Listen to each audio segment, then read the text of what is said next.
Hello, this is Joe and Darren over at Urban Hillsides Real Estate with another edition of Real Estate Reality. Darren, how you doing? Doing great. Nice and sunny outside. Well, where are we today? Go ahead. We are at Oakland, Right? property we have for rent, which we've rented a few times. Hopefully rented soon. Yeah. Well, we've had a couple wins on leases, so we've gotten that done. And a bigger win for our clients is 2131 Princeton. It just sold.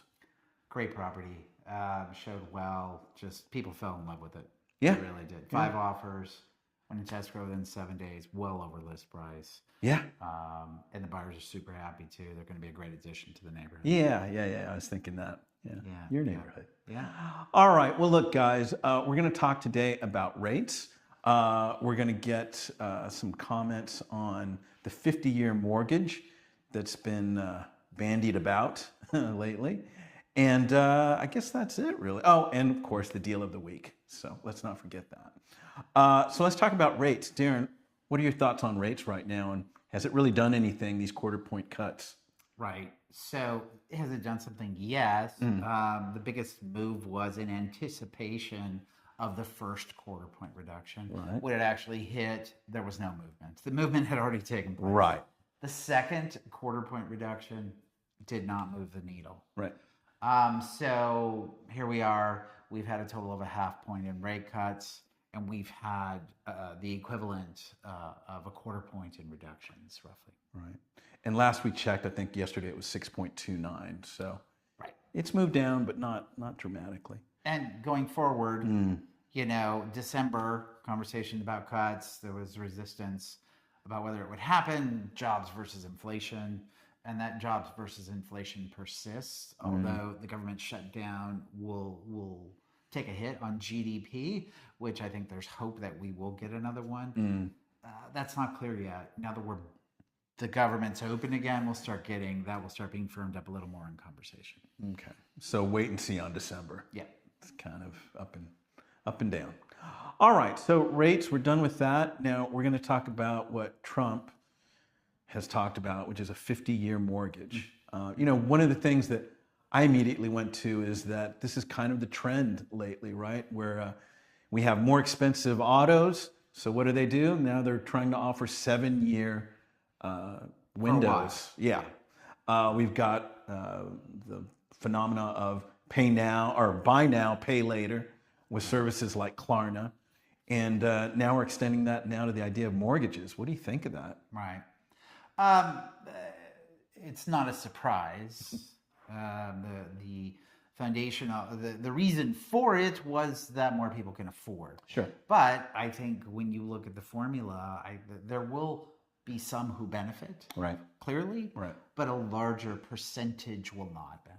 And unfortunately, that's the trend with all of these components. The longer car loan, the buy now, pay later.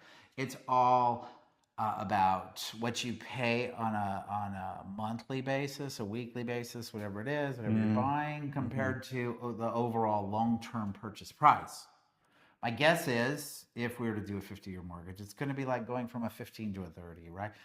The rates are lower on a 15, they're higher on a 30, so you can probably expect they're going to be higher on a 50 than they are on a 30. Sure. So you're paying a higher interest rate to start with. Right. Yes, your payment will go down. Yeah. Okay. But you have a 50-year span.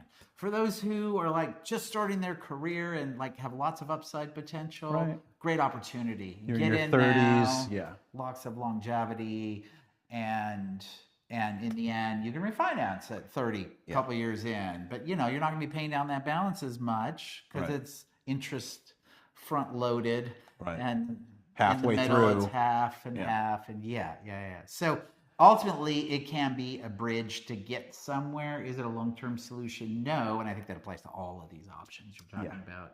Well, right, and as we've always said, and we know, it's a combination of things. It's not going to solve the inventory problem. It's not, and the issue is, for me, ultimately, is it becomes the new norm. Yeah. And now, 20 years from now, who the hell gets a 30-year mortgage? Right. What, are you crazy? Right. Who can afford that? And you're saying who cares about the 50-year mortgage? Are we going to go to the 60 and the 70? Not that it hasn't been done, They in Europe they call this the generational mortgage, right? So it happens, Right. But I don't. It's going to cause some pain if it happens to you along the way. All right. So some winners and maybe more losers. Yes. We'll see. All right. Finally, we're going to talk about the deal of the week. And this is just, we admit, a bit of a tease. But the deal of the week that we found in the last 7 days is located in Atwater Village. It's called a 3-unit. It's really a 2-bedroom house up in the front with a studio in the back and also an ADU for the grand price of $1,095,000. So great price, something to check into. It's around a 6,500 square foot lot, almost 1,500 square feet. And it looks sharp. It's a Tudor, 1928, original hardwood floors. If you're more interested in this, let us know. We'll get the information out to you and happy to show it to you. All right, well, I guess that's it. Is that it, Darren? No, man. What? Woo-hoo, go Dodgers. Go Dodgers. That's it. All right, well, there we go, guys. Take care. Have a great weekend.